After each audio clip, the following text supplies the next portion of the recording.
College Autonomous, Ahmedabad.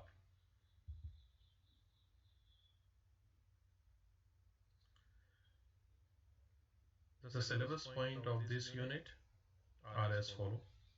Basic postulate of quantum mechanics, where there should be a total 5 postulates. What 1 to 4 is there in our syllabus. So second postulate 1 to 4 we need to discuss, and we'll discuss the 5th point as well.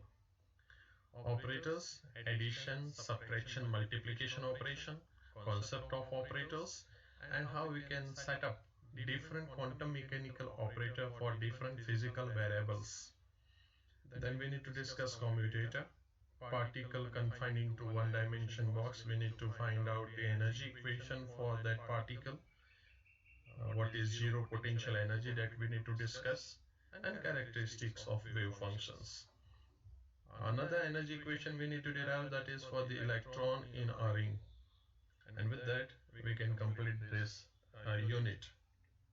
So very specific point, 14 marks weightage in this unit 1.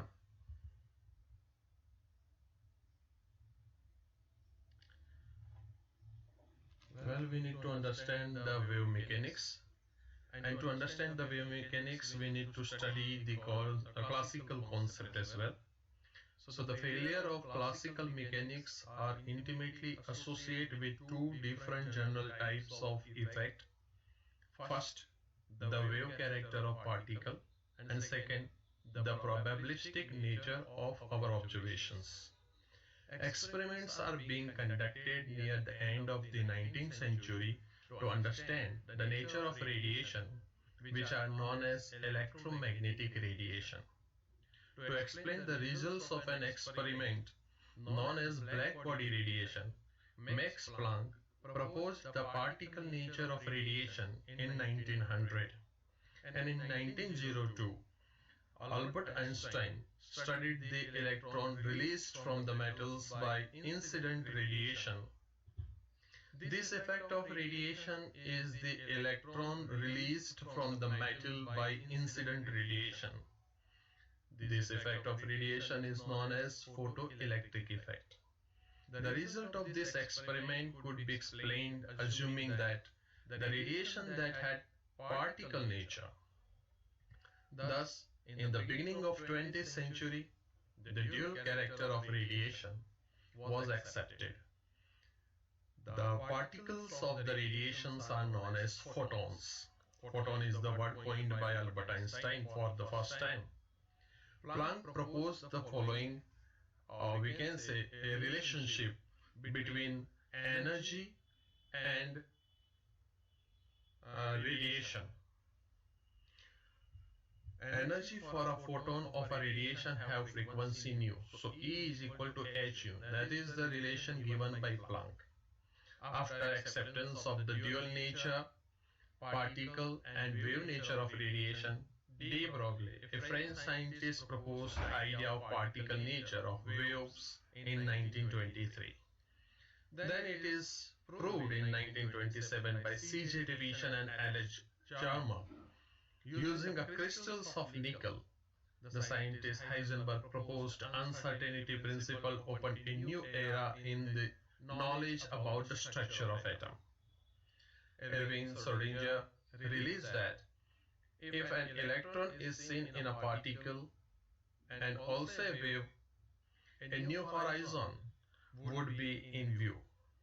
About 100 years ago, before the time of Schrödinger, William Hamilton had derived equation for motion of waves produced on a hypothetical ocean covering the spherical surface of planet. From that, Schrödinger has given the wave equation. The wave function and its interpretation, if we want to study, we need to study the classical concept, that is the old concept. In the classical mechanics, matter is regarded as being made of particle, each particle having a certain mass. The mass of particle is governed by Newtonian's law at that time. If m is the mass of particle and x is displacement in time, then the force Fx, action on a particle along the x direction, can be written as Fx is equal to m into dx square by dt square.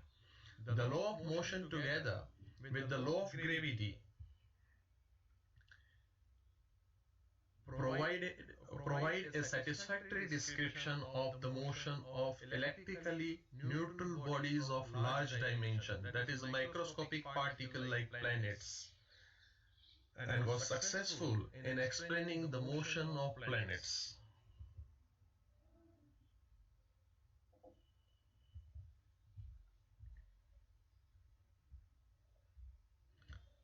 The basic concept of Newtonian classical mechanics, that is classical mech, lies in the words state of the system. The knowledge of a state of particle means knowing simultaneously the value of all variables such as position, momentum, angular momentum, etc. In other words, if we have to know the state of any system of a particle at particular time, then the state of any time t can also be accurately determined. Moreover, it is taken for granted that the motion for such particles can be pictured as sharply defined trajectories like the motion of projections or any other materialistic body. In other words, we know the direction of motion of particle in addition to their position. Finally, it is assumed that variables like energy, mass, angular momentum of particle obey the principle of conservation. Finally, it is assumed this conservation in a classical mechanics, the square of a wave amplitude associated with the electromagnetic radiation is proportional to the intensity radiation. Hence, the square of the absolute value psi is a measure of the intensity of or a particle. So in classical mechanics, psi square associated with EMR is proportional to the intensity radiation, and that is why psi square is a measure of the intensity of particle density.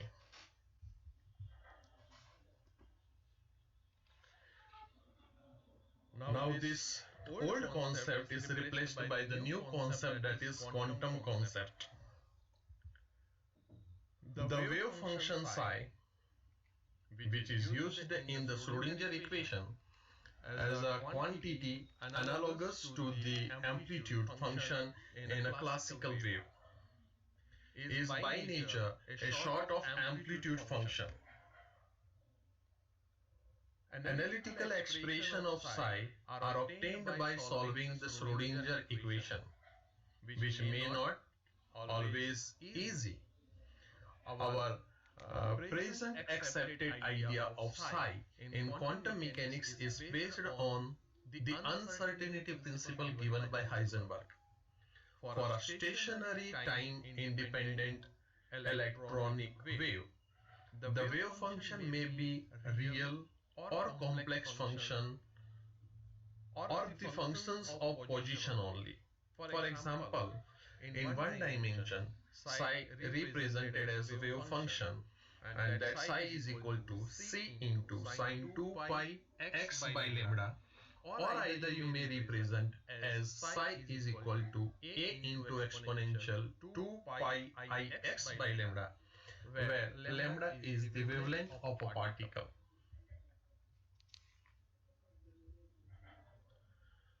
It is not easy to assign a physical interpretation of psi in a stationary wave of particle. It may be considered as a quantum mechanical analog of amplitude, whereas the amplitude of a classical wave can be measured the value of psi, but in a particle wave, quantum mechanical wave, particle wave is also known as quantum mechanical wave, cannot have a direct experimental significance. From the particle point of view, the state of the classical particle, that is large dimensional or a macroscopic particle like planet, can be completely defined by specifying accurately its position and velocity at any particular time according to Newtonian's law of motion. But for quantum mechanical particle, like the particle which is invisible through naked eye, or such small dimension of microscopic particles like electron, proton, neutron, hydrogen atom, etc., uncertainty principle prohibits determination of the position and velocity accurately. The state of the particle has therefore to be defined not by its position but by mathematical function, the function psi, of the position of particle. However, psi square, or we can say psi star is the complex conjugate of psi, can be related to experimentally determined quantities, and its physical interpretation can be given to it. It can be seen that the complex conjugate of psi always represent a real quantity, and therefore it can be represented as psi is equal to a plus ib. Then psi star, its complex conjugate, can be represented as a minus ib, where a and b are the arbitrary constant and I is an imaginary number. When we take psi into psi star, the multiplication of these two, it will give us a square minus I square b square is equal to a square plus b square, where I square, where you can put the value of I, that is under root minus 1, and its square is equal to 1. So it will going to give us a positive value when we multiply psi with its complex conjugate. Similarly, if we consider psi as another function, that is a exponential ix, then psi star would be a exponential minus ix. And if we're going to take psi into psi star, that means multiplication of function with its complex conjugate, we're going to get a into exponential ix into a into exponential minus ix. And that gives us a square exponential ix minus ix. Hence, a square is equal to exponential 0, and exponential 0 is equal to 1. So we're going to get psi into psi star is equal to a square. In the classical sense, the square of amplitude psi square at any point in space is a measure of energy density at that point. We shall see later as acceptable psi is a continuous function. Now note the contradiction that psi square is a continuous and smoothly varying function, whereas energy is discontinuous in nature. It cannot be divided into amount smaller than that of photon. How can the distribution of energy density vary continuously when energy itself is discontinuous? To solve this difficulty, Einstein suggested that in an electromagnetic wave, psi square at any point may be taken as the probability density, the probability for unit space for finding a photon at any point. To understand this, in the classroom, I asked to my student, by getting one volunteer, I asked to that volunteer that where is his or her mom at the point of time.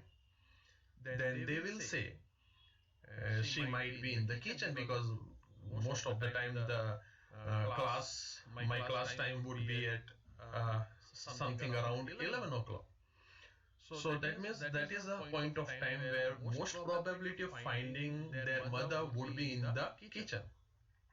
So in entire universe, there should be a very specific small area where the probability of finding their mother is 100% according to them. But sometimes it not be sure. She might be either in the bedroom, she might be outside to purchase some miscellaneous products. So that indicate that instead of indicating the exact position, if we indicate probability density for finding an object, then it would be with accuracy we can say the position. So therefore electromagnetic waves, the concept of psi square representing energy density was replaced by psi square representing the probability density. So here the wave function psi has no physical interpretation, and if the solution of wave function psi x, the electron is in the boundary of x plus dx and its value is indicated as psi square dx. Means in a volume of dx, the probability of finding electron is indicated by psi square. The wave function should accept the following condition. What are the conditions? That we are going to discuss later on. But before that, we need to discuss what Max Born has explained. Max Born extended this concept of particle wave, suggesting that psi square represents the probability density of finding the particle at any point in space at any given moment. Generally, the probability of finding particle in a certain volume element dx, dy, dz is expressed as psi star psi dx, dy, dz, or psi square dxy, dx, dy and dz. The probability of finding a particle per unit volume is represented by psi into psi star, is known as probability density. The interpretation of psi square may be made more clear if we consider hypothetical experiment. Suppose we have an electron bounded to instant. Could be specified exactly by taking a three-dimensional photograph. Since the electron is in continuous motion, constantly a photograph taken a fraction of second later, that means we need to click one after the other, would reveal the electron in a new position. By every click, we found a new position of electron through that photograph, that camera. If we take thousands of such photographs and draw a diagram of each position of electron, we shall find innumerable dots corresponding to the different position of electron. And that would take the look like an electron cloud around the nucleus. It is apparent that the cloud would appear most dense in the region when the number of dots are more. In other words, we can say that the probability of finding the electron is maximum at the particular region surrounding nucleus. The density of this charged cloud at any point corresponding to the probability density and given the square of the wave function represented as psi square. In view of association with the probability of finding the particle, psi may also be called probability amplitude of the particle wave. Most important is the probability distribution function psi square dx can be represented as psi into psi star dx, which represents the probability in the infinitesimal interval dx around a point. The probability may vary from point to point, but the total probability in the available space must be equal to 1.0 or 100%. The particle has to be somewhere after all. And that is why it can be mathematically expressed as integration minus infinite to plus infinite psi square dx is equal to 1, or integration minus infinite to plus infinite psi star dx is equal to 1. Where the limit minus infinite to plus infinite denote that the space available for particle is infinite, that is one dimensional. The infinitesimal interval, that is dx, is called the element of space. where the probability of finding that electron is maximum. In three dimension, the element of the space is denoted as dx.dy.dz. A general symbol instead of dx can be represented by d tau or d nu. That d tau indicates the space in three dimension used for the element of space.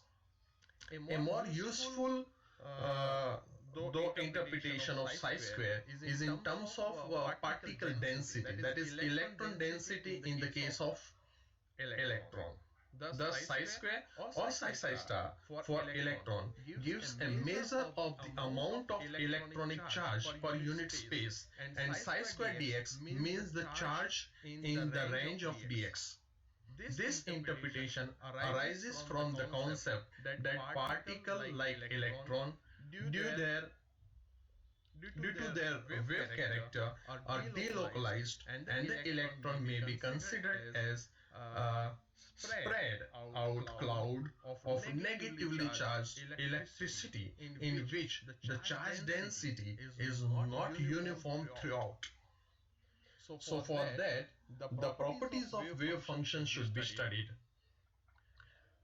The Schrödinger equation for a particle wave is a second order differential equation, and therefore it has an infinite number of solutions.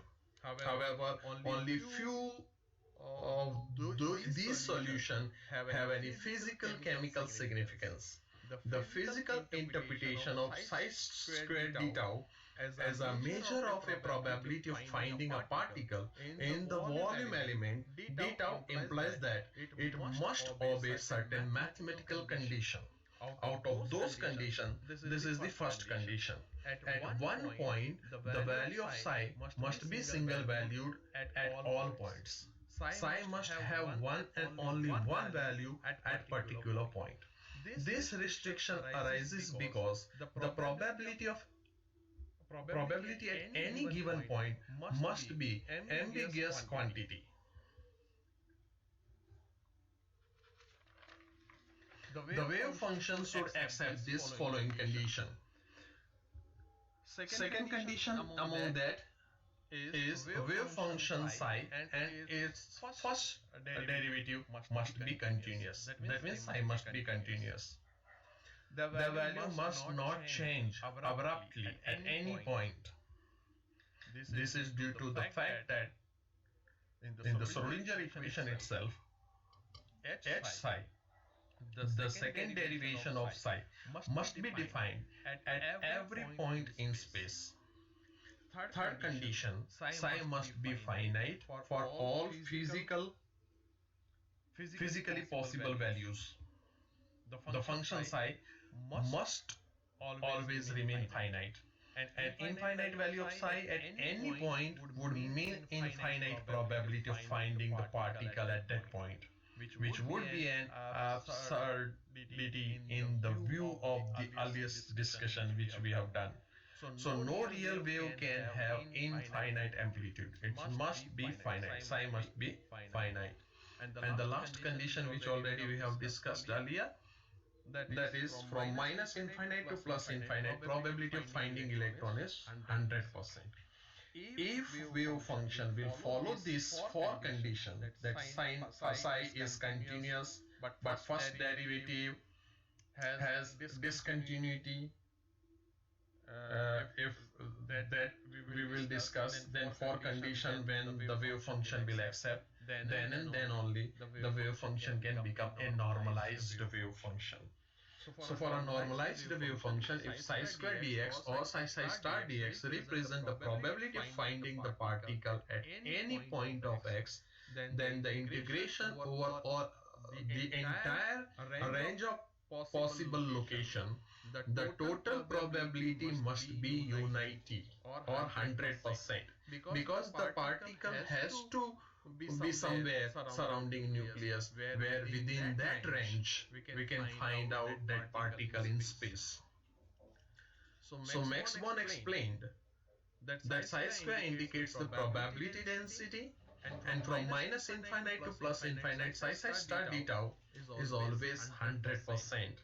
in three dimension d tau represent. If it is not 1, then by multiplying n square we get the value 1. So this n square is known as normalization constant.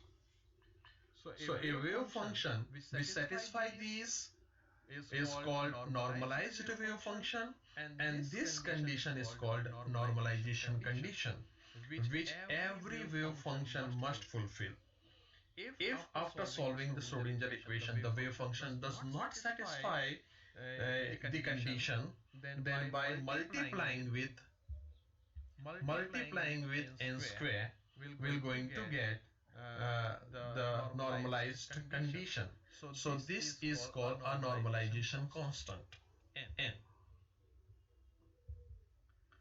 If the function phi x satisfies Schrodinger equation and if psi square dx integration is c, then the normalization factor will be 1 upon under root c, and the normalized wave function can be written as 1 upon under root c into phi, where 1 upon under root c is nothing else but it is the normalization constant, because multiplying that with phi we can get this integration as 1 or 100% probability.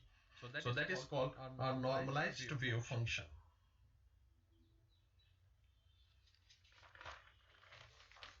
Example, or we can say the proof of normalization. Note down this question, student. Wave function psi n is equal to n into sine n pi by ax. Then calculate the value of normalization constant n, where the value of x is between the limit of 0 and 1. That means x is greater than or is equal to 0 and less than or is equal to 1. Let's do the solution.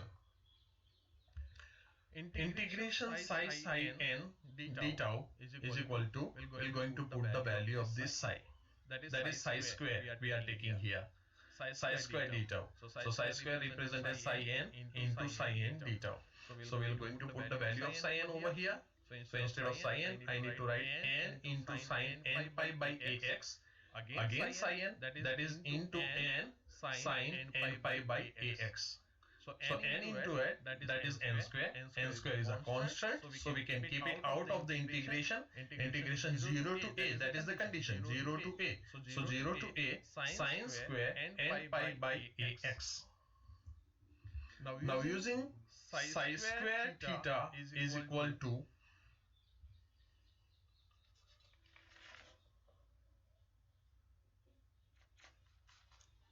1/2 into bracket 1 minus cos 2 theta. So this condition of trigonometry we are going to use here. Phi is represented as n pi by ax. So instead of sine square, here sine square, then phi, that is phi, that means n pi by ax. So instead of that, if we are going to consider this value, then instead of sine square n pi by ax, we can put the value 1 by 2 1 minus cos 2 into n pi by ax, that we can put over here. So here cos 2 pi is equal to cos square minus sine square is equal to 1 minus sine square is equal to 1 minus 2 sine square phi. Therefore sine square 2 sine square phi is equal to 1 minus cos 2 phi, that is this one. So sine square is equal to 1 by 2, that is 1 by 2, 1 minus cos 2 pi, that is already we have used that condition. So if we will utilize that condition, integration psi square n d tau is equal to n square 0 to a 1 minus, now instead of sine square what we can put, 1 by 2 1 minus cos 2 n pi by ax dx is equal to 1. And when we get this value, it is 1 minus 0. When we put the value of one condition 0, x is equal to 0, then this multiplication automatically turns 0, and that is value 1. So n square by 2 integration 0 to a dx is equal to 1. So that value will going to gives us a. When we put value of a here, now 0 to a, second limit a is equal to 1. So now n square is equal to 2 by a and n is equal to under root 2 by a. So when we put that value over here, we're going to get a normalized wave function. So n is equal to under root 2 by a is the normalization constant. So that is how we can get the normalization constant, and we can convert the wave into a well-behaved normalized wave.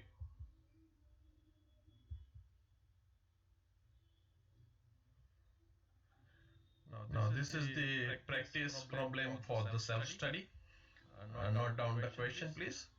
In the wave function psi is equal to n exponential minus im5, then calculate the value of normalization constant, where m is the constant and the value of phi is greater than or is equal to 0 and less than or is equal to 2 pi. So here the limit is between 0 to 2 pi.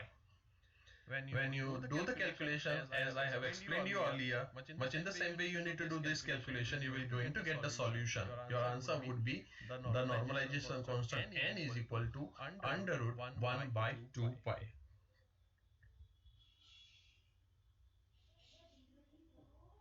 Now orthogonal and orthonormal wave function. There may be many acceptable solutions to Schrodinger equation. H psi is equal to E psi for a particular system.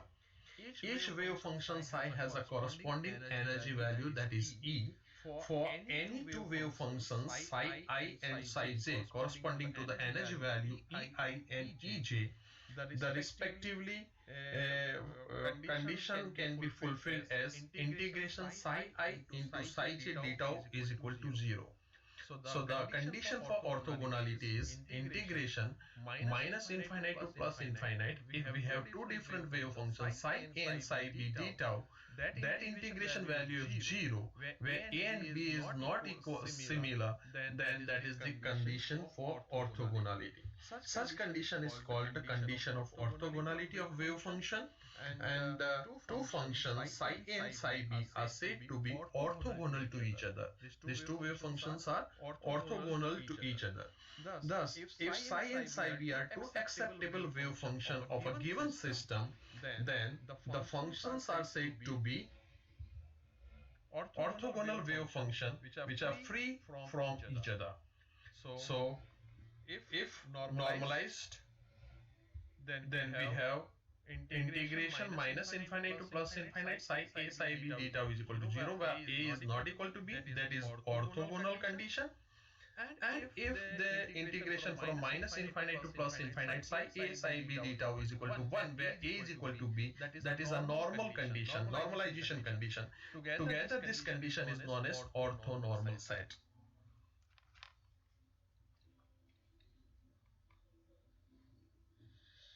The orthogonality normalization condition may be combined, and that is considered as orthonormal set. So we need to give the example or proof of orthogonality. So this is the proof of orthogonality, so that the function of sine pi x by a and cos pi x by a, these are the two different functions. This is one function, this is another, and we need to prove that these two are orthogonal over the interval of x greater than 0 and less than a. So the limit is 0 to a, and we need to prove that these two functions are orthogonal to each other. If we want to prove this, then the integration of the multiplication of these two must be 0 in all the direction d tau. So that we need to prove. Let's say the solution. Integration 0 to a, that is the limit, 0 to a. Now two functions psi a and psi b. Psi a is sine pi x by a, and psi b is cos pi x by a. So we are taking the multiplication of these two in dx is equal to, now 1 by 2 integration 0 to a 2 sine pi x by a into cos pi x by a dx. Now this I have used, that means I have multiplied the equation by 2 and divided by 2. That means I have done nothing. Multiply by 2, divide by 2 cross each other. That means I haven't done any operation on it. and I have used this condition of trigonometry, that 2 sine theta into cos theta is equal to sine 2 theta. So here 2 sine theta into cos theta is equal to 2 sine 2 theta, that I want to convert. That is why I have multiplied this equation by 2 and divided by 2. Therefore 1 by 2 integration 0 to a sine 2 pi x by a dx. So now instead of sine, 2 sine pi x by a into cos pi x by a dx. Instead of this, I can put sine 2 theta. Sine 2 theta means theta here is equal to pi x by a. So instead of theta, I can put pi x by a. So sine 2 pi x by a dx is equal to 1 by 2. Now if we're going to put the value here, one time 0 and the other time a, we're going to get this condition 1 minus 1, that is 0, and 0 into this value is always going to be 0, and 0 into 1 by 2, that is also 0. So the condition we're going to get 0. Hence the two wave function here are orthogonal to each other over that interval. Now next, this is the last point of today's lecture, and we are going to discuss the degeneracy over here. There may be a situation when two wave functions psi I and psi j correspond to the same energy E. This is a case of degeneracy, the system in which an energy state is said to be in a degenerate state. In such situation, the degenerate wave functions psi I and psi j will not necessarily be orthogonal. With this, we're going to conclude today's session. When we meet next time in the second video lecture, we're going to discuss regarding operator, a concept of operator and different type of operator. Till then, it is enough from my end. If you have any query,